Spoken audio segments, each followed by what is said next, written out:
I was lying in the hospital after a heart attack, and my daughter called me at night. I'm getting married. The apartment and car are sold. Bye. Her betrayal hit harder than a heart attack, but I answered calmly. Okay, but you forgot one thing, she exclaimed. What do you mean? I laughed out loud because the apartment she had sold was actually my clever trap.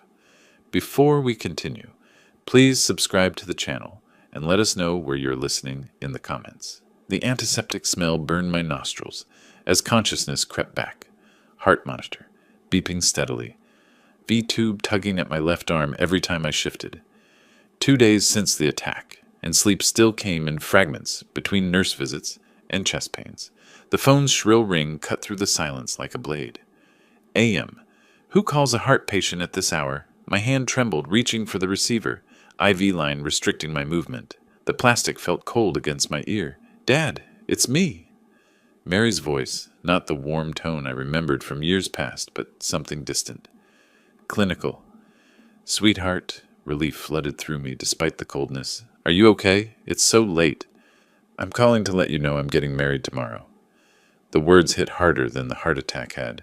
I struggled to sit up straighter, monitor beeping faster. Married? Tomorrow? But Mary, you never said? In Las Vegas. Leo and I decided not to wait. Her tone remained flat, businesslike. The apartment and car are sold. The money will help with the wedding and honeymoon. My apartment, the one I bought for her, future, put in my name as security. The car I gifted her for graduation, sold. Sold? My voice came out weaker than intended. But honey, we need to talk about... There's nothing to discuss. I'm 28, Dad. I can make my own decisions. Each word felt calculated, rehearsed. Leo says you've been too controlling, keeping me dependent. This is my chance for independence. Leo says, of course. The heart monitor's rhythm quickened. Not from the medical condition this time, but from something deeper. Something transforming inside my chest. Mary, please. After everything we've been through since Mom died, I need to focus on my new life now. The dismissal in her voice cut deep. Leo's right. You've held me back long enough. I'm sorry about your heart, but I can't let guilt control my choices anymore. 15 years. 15 years since Sarah passed. Since I devoted everything to this daughter, bought her the apartment, paid for college, supported her dreams, while my own slowly died in corporate law offices, until my heart couldn't take the stress anymore. Goodbye, Dad. Fine. The word came out steadier than I felt. But you forgot one thing. Silence stretched across the line, then irritation crept into her voice. What do you mean? Something inside me had shifted during this conversation. The loving father she remembered was transforming into someone she didn't know existed, someone who'd spent 30 years navigating corporate contracts and legal loopholes. A low laugh escaped my throat, surprising us both. You'll find out soon enough. Good luck with your wedding, sweetheart. I hung up before she could respond. The room fell silent except for the heart monitor's steady rhythm and distant sounds of the night shift. My pulse had stabilized, but something fundamental had changed. I stared at the small frame photo on the bedside table. Mary at her college graduation, radiant between Sarah and me. 3 years ago, when she still called me Daddy and meant it, the photograph trembled in my hands. Mary at 25, graduation day, her arm wrapped around mine while Sarah's memory seemed to hover between us. 3 years ago, she still smiled like that, still called me Daddy when she was excited. 15 years! That's how long I'd been doing this alone. Sarah's voice echoed from the deepest places of memory. Promise me you'll take care of our girl. She'll need you more than ever. The cancer ward smelled like disinfectant and dying dreams, but I'd held her hand and sworn an oath that shaped every decision since. I promise. She'll never want for anything. Mary had been 13 then, sobbing into my shoulder at the funeral, while I wondered how to raise a teenage daughter alone. Corporate law had taught me to read contracts, not broken hearts. But love makes you learn fast. Those college years blurred together in a beautiful haze of sacrifice. Tuition checks that emptied my retirement fund. Late-night phone calls about exams and boys and dreams that seemed so important at 18. Dad, I don't know how to thank you for everything. Her voice had been warm then, grateful. Real. Just be happy, sweetheart. That's all the thanks I need. I remembered the apartment hunt 5 years ago, walking through dozens of properties in safe neighborhoods, imagining Mary coming home to her own space. The day I handed her the keys, watching her spin around that empty living room like she was dancing with possibility itself. I can't believe this is really mine. She'd hugged me so tight my ribs ached. Pure joy, the kind that makes sacrifice feel like privilege. You deserve it. Your mother would be so proud. The legal paperwork had been carefully structured, a trust arrangement that protected both of us. Though Mary never needed to understand those details, she was happy. That was enough. But something changed 8 months ago. The first mention of Leo's name came during a Sunday dinner that felt different, distant. "I've met someone special, Dad." The excitement in her voice had seemed genuine then, infectious even.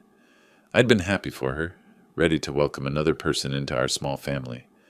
If only I'd known what Leo Morrison really wanted. Phone calls became shorter.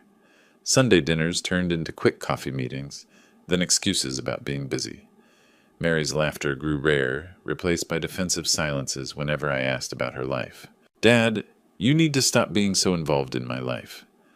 That conversation 2 months ago still stung. We'd been sitting in her favorite restaurant, the one where we'd celebrated every milestone since high school. "I just want what's best for you." "Leo thinks you're too controlling," Leo thinks. When had my daughter's thoughts become someone else's words? The heart monitor's rhythm quickened as memories collided with tonight's betrayal. My chest tightened, not from the medical condition, but from understanding how completely I'd lost her. The daughter who once thanked me for everything had just sold my gifts to fund her escape from me. That July evening 8 months ago started with such promise. Mary had chosen Bella Vista for dinner, the upscale Italian place where we'd celebrated her college acceptance years before. She was practically glowing when I walked in, seated at our usual corner booth with a man I'd never seen. "Dad, this is Leo Morrison." "Leo, my father Dale Rivera." Leo stood to shake hands, tall, well-dressed, confident in that particular way that immediately triggered my courtroom instincts. His grip was firm, lasting just a moment too long, his blue eyes studying my face like he was memorizing it. "Mr. Rivera, Mary's told me so much about you, the successful attorney who raised an amazing daughter single-handedly." Smooth voice, practiced smile. "Too perfect. Please call me Dale." "And Mary did most of the work herself?" "Modest and wise. I can see where Mary gets her best qualities." Mary beamed, reaching for Leo's hand across the white tablecloth. "Isn't he sweet, Dad?" Sweet wasn't the word I'd have chosen.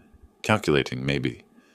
Leo's expensive watch caught the candlelight, a Rolex that didn't match his vague explanation of working in consulting.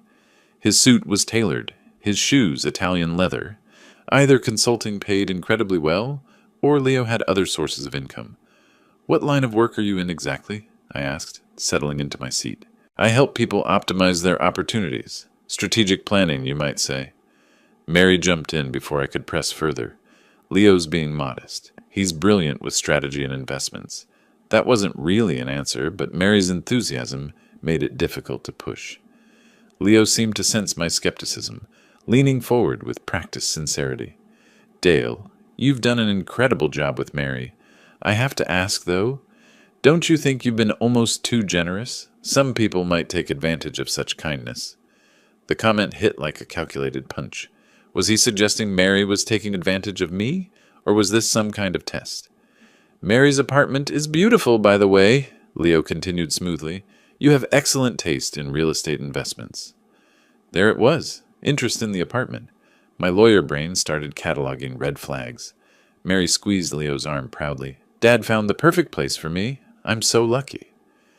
"You deserve everything good in life," Leo murmured, but his eyes remained fixed on me. "Your father's very generous. Smart investments in the right properties." The waiter approached, and Leo insisted on ordering an expensive bottle of wine. When the check came, he made the proper protest about paying, but his relief when I picked up the tab was obvious. A man with a Rolex who couldn't afford dinner. Walking to the parking lot afterward, I noticed Leo's car, a BMW that probably cost more than most people's annual salary. The pieces didn't fit together, and 30 years of legal practice had taught me that inconsistencies usually meant Someone was lying. "It was wonderful meeting you, Dale," Leo said, that perfect smile never wavering. "I hope we'll be seeing a lot more of each other." As I drove home that night, every instinct I'd honed in decades of depositions and cross-examinations screamed warnings. But Mary was happy, glowing with that special light that only comes from being in love. Tuesday morning arrived with discharge papers and a transformation I hadn't anticipated. The nurse wheeled me to the hospital entrance, chattering about rest and follow-up appointments, but my mind was already miles ahead. Sitting in the taxi, watching familiar San Diego streets pass by, I felt something I hadn't experienced in years, the sharp focus that once made me successful in corporate law. My house in Hillcrest looked smaller than I remembered. 4 days in the hospital had given me perspective on the life I'd been living. Quiet, orderly, and ultimately meaningless without Mary. Now it would serve a different purpose. The first hour back involved the mundane, unpacking medications, checking mail, making coffee with hands that still trembled slightly. But by noon I'd cleared my dining room table and spread out 15 years of legal documents. Like evidence in a case, the apartment purchase papers told the story clearly. Mary Rivera was listed as beneficiary, but the property ownership remained in the Dale Rivera family trust. She had no legal right to sell anything. Leo had convinced her to commit fraud, possibly without her realizing it. I reached for my phone and dialed a number I'd memorized decades ago. Marcus Porter, Investigations. "Marcus, it's Dale Rivera. I need a complete background check on someone. This is personal, but I'm prepared for whatever it costs." A pause. "Dale Rivera? Haven't heard from you in years. What's the situation?" "My daughter's involved with someone who's not what he appears to be. I need facts, not suspicions."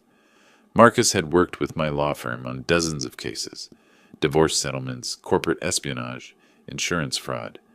If anyone could uncover Leo's secrets, it was him. "Give me everything you know about this guy." I dictated Leo's full name, the BMW license plate I'd memorized, Mary's address where he'd been spending time. Marcus took notes with professional efficiency. Preliminary report in 48 hours. Full workup within a week. "My rates haven't changed since you retired." "Money's not an issue. I want to know everything. Employment history, financial records, previous relationships, legal troubles, everything." After hanging up, I organized my space with the methodical precision that had once organized complex corporate transactions. Legal pads, laptop, phone charger, a coffee cup that would be refilled many times. My dining room was becoming a war room. By 3 o'clock, Marcus called back. "Dale, I've got preliminary findings on your Leo Morrison. You're not going to like this." I gripped the phone tighter. "Tell me." "Employment history is sketchy at best. Claims to work in consulting, but I can't verify any actual clients. Lives in a luxury apartment complex that runs about $4,000 a month. Drives a BMW that's financed to the limit." "How does he afford it?" "That's the concerning part. I found a pattern. 3 different women in the past 5 years, all ended relationships around the time their financial situations got complicated. 2 filed restraining orders that were later dropped. 1 moved to another state." My chest tightened, but not from the heart condition. "What kind of complications?" "Credit problems, unauthorized charges, missing savings. Nothing that stuck legally, but the pattern's clear. This guy's a professional." "Keep digging. I need everything you can find." Setting down the phone, I stared at the trust documents spread across my table. Mary thought she'd gained independence by selling the apartment. Instead, she'd handed Leo exactly what he wanted. Access to what he believed was easy money. But Leo had made one critical mistake. He'd underestimated the man whose daughter he was using. Calf? Luna buzzed with afternoon energy when I arrived at 2 o'clock, choosing a corner table with clear sightlines to both entrance and exit. Old habits from depositions. Control the environment, anticipate reactions, document everything. The manila folder beside my coffee cup contained 15 years of legal paperwork that would shatter Mary's confidence.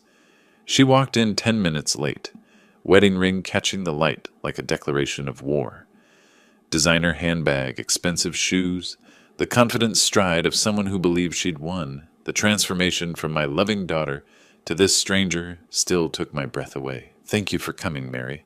I wasn't sure you would." She slid into the chair across from me, back rigid. I'm here to tell you to stop interfering in my life.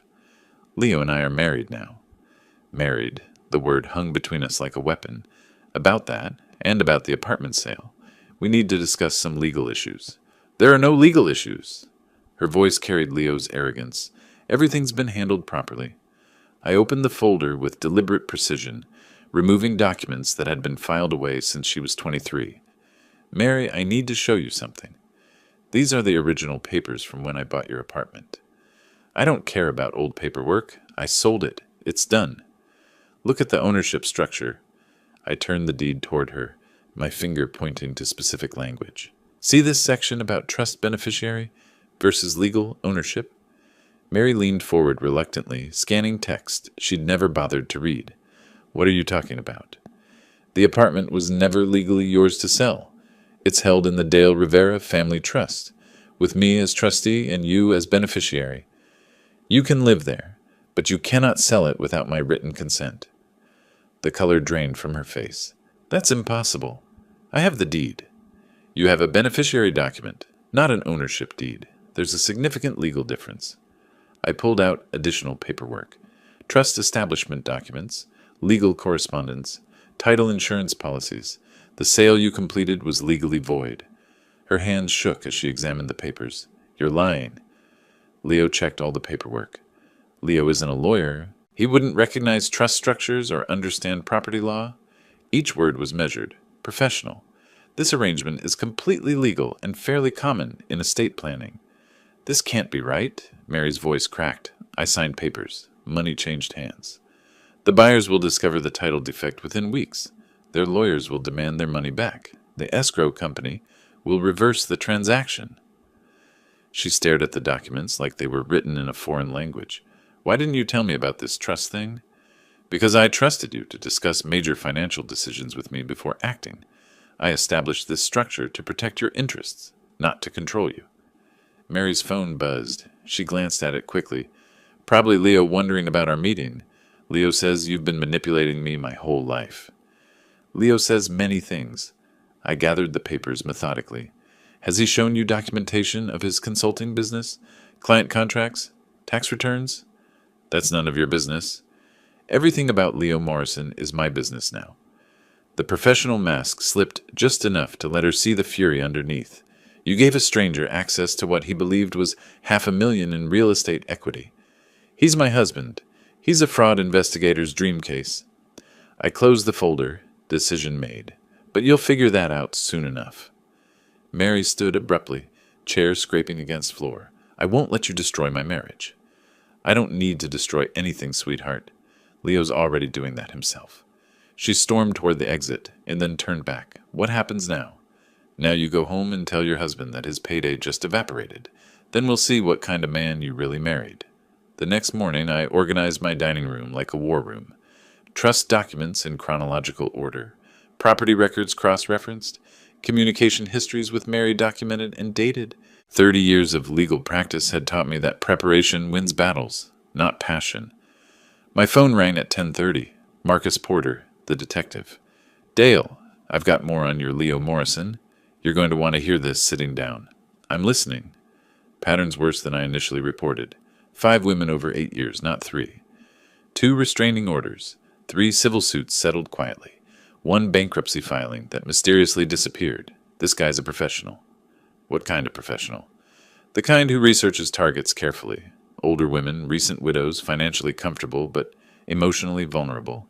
He's got a playbook. I made notes methodically. Current financial status. Underwater on everything. BMW lease about to default. Apartment rent 3 months behind. Credit cards maxed. He needed Mary's apartment money badly. Needed. Past tense. Leo was about to discover his payday had evaporated. By noon, Mary was calling. Dad, Leo says you can't legally do this. He's hiring a lawyer. Of course he is. I kept my voice neutral. Mary, has Leo shown you his tax returns? Business license?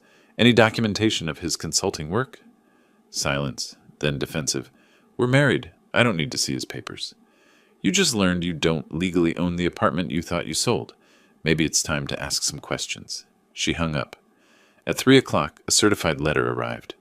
Demand for immediate cessation of elder abuse and fraudulent property claims. Screamed the letterhead from a law office I'd never heard of. The grammar was poor, the legal theory non-existent, but the aggression was impressive. Leo's attorney, and I use the term loosely, demanded I immediately cease all harassment of Mr. Morrison's wife and provide documentation proving legal right to property illegally claimed through manipulation of vulnerable family member. I read it twice, then called Richard Maxwell, my former law partner. Richard, someone's challenging my family trust documentation. Can you review something? Dale, your trust work was always bulletproof. What's the concern? I faxed the demand letter. Richard called back in 10 minutes, laughing. This guy got his law degree from a cereal box. Elder abuse? With a trust you established 5 years ago when you were mentally sharp and independently represented? Property manipulation? You've got title insurance and bank records going back decades. So I should be worried. Only about wasting postage on your response. But I wasn't just responding to Leo's pathetic legal threat. I was preparing for war. That evening, I drafted my reply with surgical precision. Every claim in Leo's letter was dissected and demolished, with citations to relevant case law. I included copies of the original trust documents, notarized and witnessed. Bank records showing the apartment purchase. Title: Insurance confirming clear ownership transfer to the trust. Then I added a paragraph that would keep Leo awake at night. Please advise your client that any further frivolous legal actions will result in full investigation of his background, financial status, and history with other vulnerable women. We have obtained preliminary information suggesting patterns of predatory behavior that may interest law enforcement. I sealed the letter at midnight, satisfied. Leo had made his first move, amateur hour. Marcus called at 10 Friday morning with the tone of a detective who'd struck gold. Dale, you need to sit down for this. Leo Morrison isn't just a con artist, he's a professional. 2 previous marriages, both ending the same way your daughter's heading. I pulled out a legal pad, ready to document everything. Give me names and dates. Amanda Porter, married March 2018, divorced February 2019. Financial advisor, lost $180,000. Jennifer Walsh, married June 2020, divorced September 2022. Real estate agent, lost $250,000 plus her rental property. My pen moved steadily across the page. Same pattern? Identical? Whirlwind romance, rushed marriage, gradual access to finances, then disappearance when the money runs out. Both women filed civil suits. Both settled quietly rather than face public humiliation. Are they willing to testify? Already contacted them. They want Leo stopped before he does it again. 3 hours later, I spread the evidence across my dining room table, like pieces of a jigsaw puzzle that finally made sense. Marriage certificates, financial records, witness statements from 2 broken women who'd fallen for the same charming smile that had captivated my daughter. At 2 o'clock, I called Mary. We need to meet. I have information about Leo that changes everything. More legal attacks? I'm tired of this war you've started. This isn't about law, Mary. It's about Leo's history. His previous marriages. Silence. Then carefully. Leo was never married before. Calf. Luna. 1 hour. Bring an open mind. She arrived reluctant and defensive, sliding into the same chair she'd occupied during our last confrontation. The manila folder between us looked innocent enough, but its contents would demolish everything she believed about her husband. Mary, I need you to look at these documents. They're difficult, but they're real. More property papers, more legal tricks. I opened the folder and placed the first marriage certificate on the table. Amanda Porter and Leo Morrison, married March 15th, 2018. Mary stared at the document like it was written in a foreign language. This is fake. You had someone create false papers. The second certificate joined the first. Jennifer Walsh and Leo Morrison, married June 3rd, 2020. Her face went pale. That's impossible. Leo told me I was his first serious relationship since college. Read Amanda's statement. I handed her a typed page. Notice anything familiar about how Leo courted her? Mary's hands trembled as she read.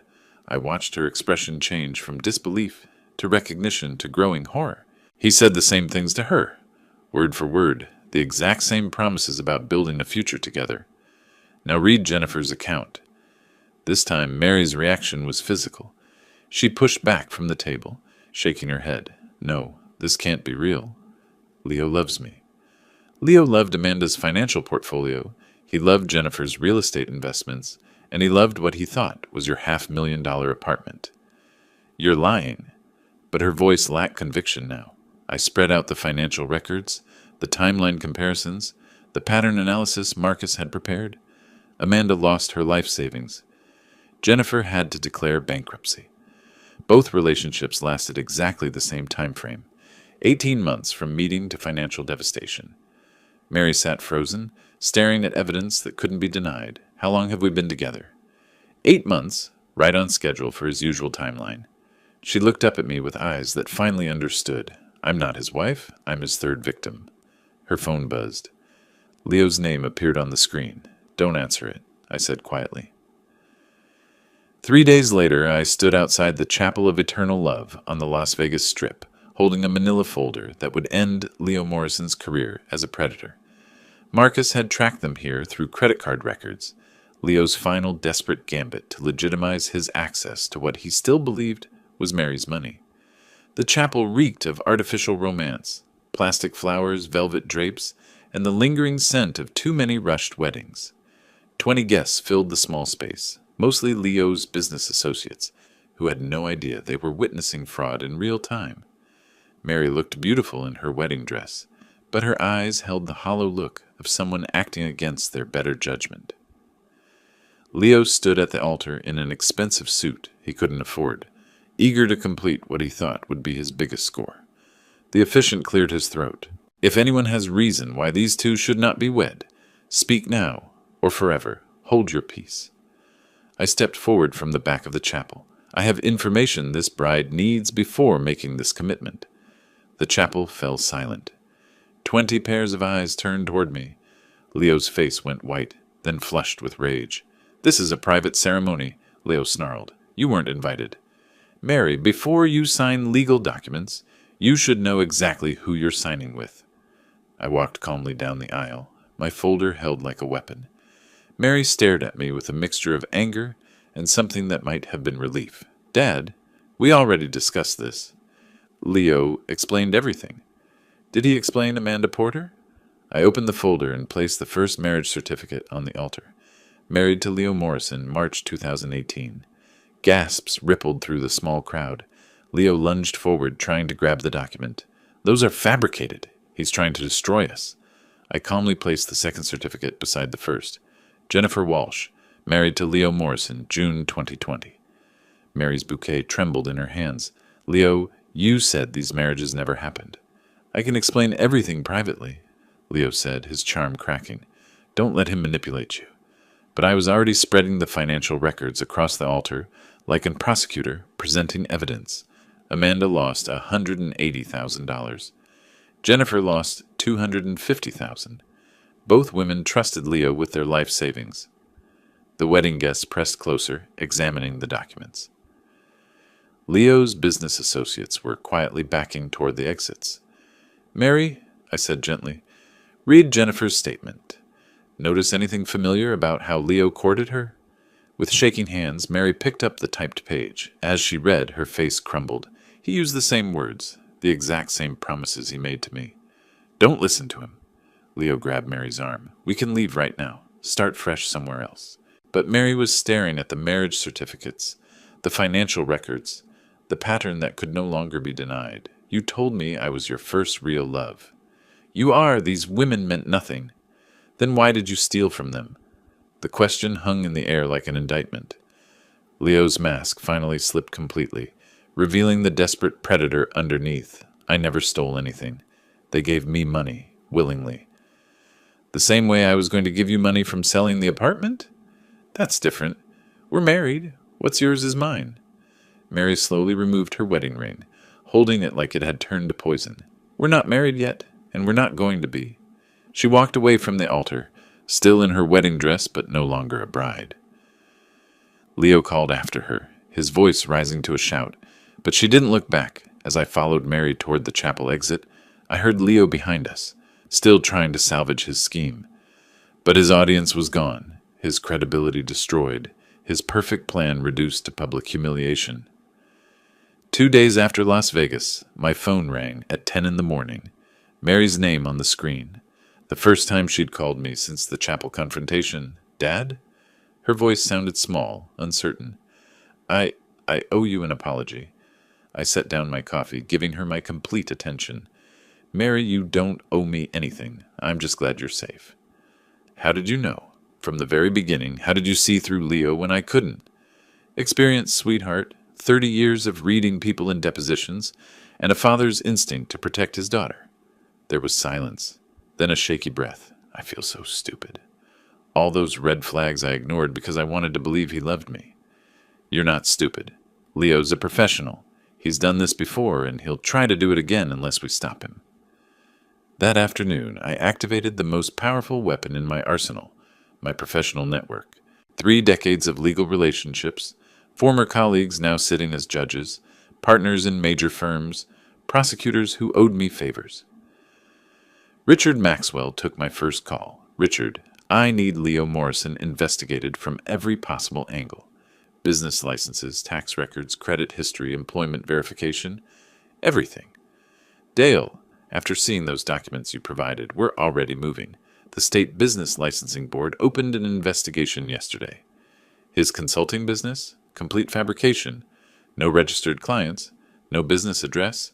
No valid credentials. What about criminal charges? Building the case now. 3 victims willing to testify. Documented financial fraud patterns. The district attorney's interested. By evening, the systematic destruction of Leo Morrison was underway. Credit agencies received detailed fraud reports. Banking relationships were being scrutinized. Civil lawsuit preparations were being filed by Amanda and Jennifer's attorneys. Meanwhile, Leo was becoming increasingly desperate.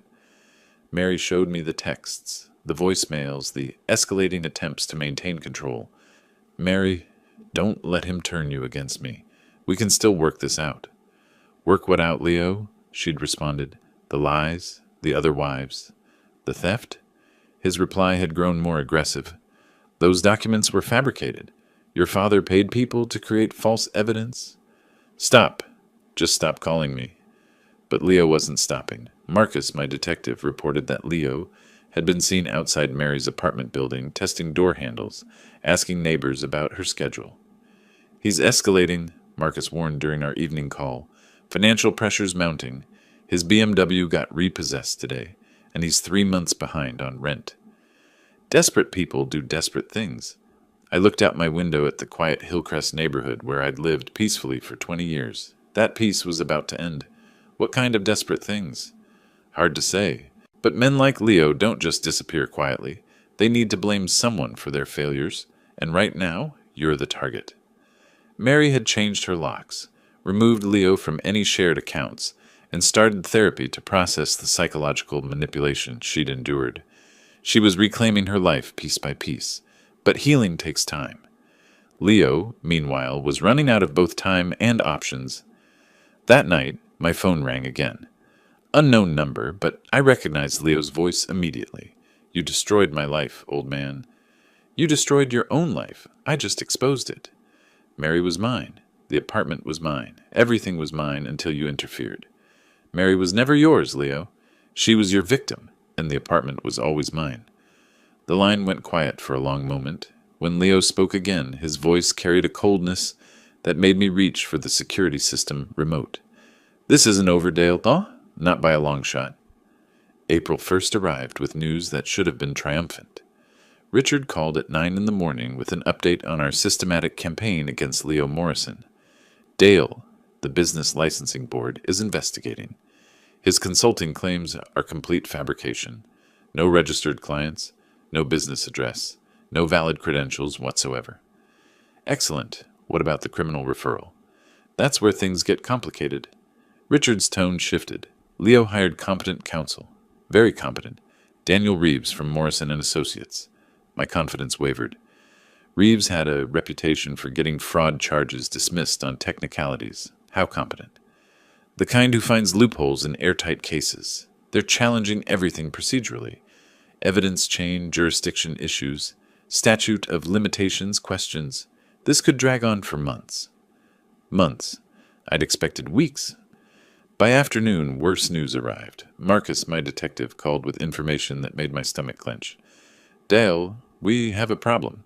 Leo's been visiting Mary. That's impossible. She blocked his calls, changed her locks. He's convincing, Dale. Really convincing. My surveillance shows 2 meetings this week. Long conversations. She's listening to him. I drove to Mary's apartment immediately, using my emergency key. She was sitting at her kitchen table, looking tired and confused. Mary, we need to talk. Dad, you're destroying Leo out of spite, not protection. The accusation hit like a physical blow. Mary, he's manipulating you again. Can't you see what he's doing? What I see is you using your power to hurt someone I care about. Someone who stole from 2 other women and planned to steal from you. That's your interpretation. Leo explained everything. Explained the word that had preceded every lie Leo had ever told her. What did he explain exactly? Mary's eyes flashed with defensive anger. That those women were bitter about relationships that didn't work out. That you paid them to lie about him. That you're so obsessed with controlling me that you'll destroy anyone who threatens that control. Leo's psychological manipulation was masterful. He'd taken every truth about his crimes and inverted it into evidence of my persecution. Worse, he'd exploited Mary's deepest fear, that I was controlling rather than protective. Mary, look at the evidence, the marriage certificates, the financial records, the pattern. Evidence can be interpreted many ways. You have money and connections. Leo has nothing but the truth. I stared at my daughter and realized Leo had won this round completely. Every legal victory I'd achieved had been reframed as proof of my wealth and power being used unfairly. My protection had become control. My evidence had become manipulation. My love had become possession. That evening, Richard called with the final blow. Dale. Reeves filed a motion claiming selective prosecution. He's arguing that Leo's being unfairly targeted because of your influence. Worse, they're threatening to subpoena your communications with law enforcement, claiming you're orchestrating a personal vendetta disguised as justice. Can they do that? If they convince a judge that this is harassment rather than legitimate prosecution, yes. And honestly, your involvement makes that argument stronger. I sat in my home office surrounded by 30 years of legal experience and realized I'd made a fundamental error. I'd treated Leo like an amateur when he was actually a professional, not just at fraud, but at survival. While I'd been mobilizing my network, he'd been studying the system's weaknesses. While I'd been building a case, he'd been rebuilding Mary's psychological dependence. My phone buzzed, a text from Mary. Dad, I need some space to figure things out. Please don't contact me for a while. Space, the one thing that would give Leo unlimited access to continue his psychological reconstruction of her reality. I'd won the first battle through superior resources and professional connections. But Leo had won the war by understanding that Mary was the only prize that mattered, and the only battlefield where victory was truly possible. 4 days of silence from Mary had taught me something crucial about warfare. Sometimes retreat is the only path to victory. Saturday morning found me in a downtown coffee shop, waiting for a woman I'd never met, but who held the key to saving my daughter. Jennifer Walsh arrived precisely at 10, professional in a way that spoke of someone who'd rebuilt her life methodically. Tall, confident, carrying a leather portfolio that suggested success, hard-won after devastating loss. Mr. Rivera, I'm Jennifer Walsh. Dale, please. Thank you for coming. I know this isn't easy.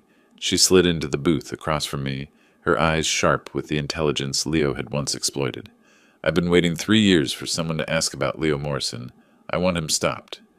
Tell me exactly how he operated. Every detail matters. Jennifer opened her portfolio, revealing documents organized with business-like precision. Leo is methodical. He researches targets carefully.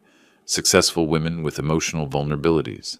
Recent divorce, death in family, professional isolation. I thought of Mary after Sarah's death, how vulnerable 13-year-old grief had shaped her need for approval. He told me his ex-wife had destroyed him financially. Jennifer continued, made me feel like I was rescuing him with my love and stability. Mary mentioned Leo had financial problems from past relationships. That's stage 1. Stage 2 is the joint account for our future together. Stage 3 is the urgent business opportunity that requires immediate investment. She spread bank statements across the table, transfers totaling $250,000 over 18 months. How did you finally realize what was happening? When I caught him researching my rental property values and calculating equity withdrawal possibilities. Jennifer's voice hardened. He wasn't planning our future. He was appraising my assets. What happened when you confronted him? He turned it around, made me feel guilty for not trusting him, for being suspicious of our love. That's his greatest skill, making victims blame themselves for his crimes. The pattern was breathtakingly familiar. Leo hadn't just stolen Mary's money. He'd stolen her ability to trust her own judgment. Jennifer, I need to ask something difficult. Is Leo planning to disappear? Her face went pale. Has he mentioned business opportunities in other states? Consulting work that requires travel? My stomach dropped. Mary said something about Leo considering expansion to Nevada. That's how he left me. Sudden business trip that became permanent relocation. By the time I realized what happened, he'd transferred everything to offshore accounts. How long before he typically runs? 18 months maximum, but if pressured, he can accelerate. How long has he been with your daughter? 8 months. Then you have days, not weeks. When pressure mounts, Leo doesn't just disappear. He takes everything he can carry. I spent the afternoon documenting Jennifer's testimony, cross-referencing her timeline with Mary's relationship progression. The parallels were terrifying. Every romantic gesture, every promise, every financial request followed Leo's established playbook exactly. At 4 o'clock, Jennifer made a call that changed everything. Amanda, it's Jennifer Walsh. I'm with another father whose daughter is involved with Leo Morrison. She handed me the phone. Mr. Rivera, Amanda's voice was steady but sad. I lost everything to Leo. My savings, my house, my ability to trust anyone. Don't let him do that to your daughter. Will you help me stop him? I've been ready to testify for 3 years. Just tell me when and where. By evening, I had what prosecutors call a pattern case. Multiple victims, identical methods, documented financial crimes, and witnesses willing to testify. More importantly, I had something Leo couldn't manipulate or discredit, the voices of women who'd survived him and wanted justice. But time was running out. Jennifer's timeline analysis suggested Leo would move within days. Mary was completely under his influence, believing she was protecting him from my persecution. I looked at the evidence spread across my dining room table. Not just documents this time, but the testimonies of 2 women whose lives Leo had destroyed. Tomorrow I would have to choose between respecting Mary's request for space and saving her from the same fate. The phone rang. Marcus, my detective. Dale, we have a problem. Leo's been making unusual financial moves, large cash withdrawals, travel bookings. It looks like he's preparing to run. I glanced at the clock. 7 p.m. If Leo was following his established pattern, Mary had less than 48 hours before she woke up to find her life savings gone and her husband vanished. Monday morning arrived with the sound of car doors slamming in the parking lot below. I watched from my office window as Detective Marcus Porter led 2 uniformed officers toward Mary's apartment building. In my hand, I held the warrant we'd obtained based on Jennifer's testimony and Amanda's corroborating evidence. The time for subtle approaches had ended. I met them at Mary's door, carrying the complete evidence file, bank records, marriage certificates, witness statements from 2 women whose lives Leo had destroyed. Behind me, Jennifer Walsh stepped out of her rental car, ready to face the man who'd stolen her future. My key still worked. Mary's shocked face appeared as we entered, confusion turning to horror as she saw the police officers. Dad, what's happening? Leo said you were trying to destroy us. Mary, I need you to listen to Jennifer. She has something important to tell you. Leo emerged from the bedroom, already dressed, a packed suitcase barely visible behind him. His confident mask slipped when he saw Jennifer. This is harassment, he said, but his voice carried the tremor of a man whose world was collapsing. You can't just break into our home with police. Leo Morrison, Detective Porter announced, you're under arrest for fraud in the first degree, theft, and conspiracy to commit financial crimes. As the handcuffs clicked into place, Leo made one final attempt at manipulation. Mary, you have to believe me. I love you more than anything. Don't let them turn you against me. Jennifer stepped forward, holding the file of evidence we'd compiled. Mary, Leo did the same things to me he's done to you. Identical words, identical promises. That's impossible, Mary whispered, but uncertainty had crept into her voice. Leo loves me. We're married. He married me too. Jennifer's voice was steady, professional. Then he disappeared with $250,000 of my money. I watched Mary's face as Jennifer spread the evidence across the kitchen table. Bank statements showing Leo's debts. Marriage certificates proving his bigamy. Recorded conversations where Leo used the exact same romantic phrases with 3 different women. Leo, is it true? Mary's voice broke. Were you planning to leave with my money? Leo's facade finally crumbled completely. Mary, they're all lying. Your father paid them to destroy us. But Mary was reading Jennifer's bank statements, seeing the pattern of gradual financial exploitation that Leo had planned for her. That's what you told Jennifer, Mary said quietly. Word for word. I heard the recording. As the officers led Leo away, he made one last desperate appeal. Mary, don't let him control you. This is exactly what he wanted. But Mary was already stepping toward me, away from the man who'd spent 8 months systematically destroying her ability to trust her own judgment. Dad, she whispered, tears finally coming. I'm so sorry. I should have listened to you. You have nothing to apologize for, I said, opening my arms as she collapsed against me. You were being manipulated by an expert. How can you forgive me after everything I said to you? I held my daughter, really held her, for the first time in 8 months, because you're my daughter and I love you. That never changed, not even when you couldn't see it. Later, after the police had left and Jennifer had returned to her hotel, Mary and I sat in her kitchen surrounded by the evidence of Leo's crimes. I feel so stupid, she said. Don't. Leo fooled successful, intelligent women repeatedly. His crime wasn't theft. It was making victims blame themselves for his expertise. What happens now? Now you heal, and Leo faces justice, and we rebuild what he tried to destroy. Mary looked at me with eyes that seemed clearer than they'd been in months. Dad? Yes? Thank you for never giving up on me, even when I gave up on myself. Outside, the San Diego afternoon sun streamed through windows that had been darkened by deception for too long. For the first time in 8 months, my daughter was truly home. If you like this story, please like this video, subscribe to the channel, and share your impressions of this.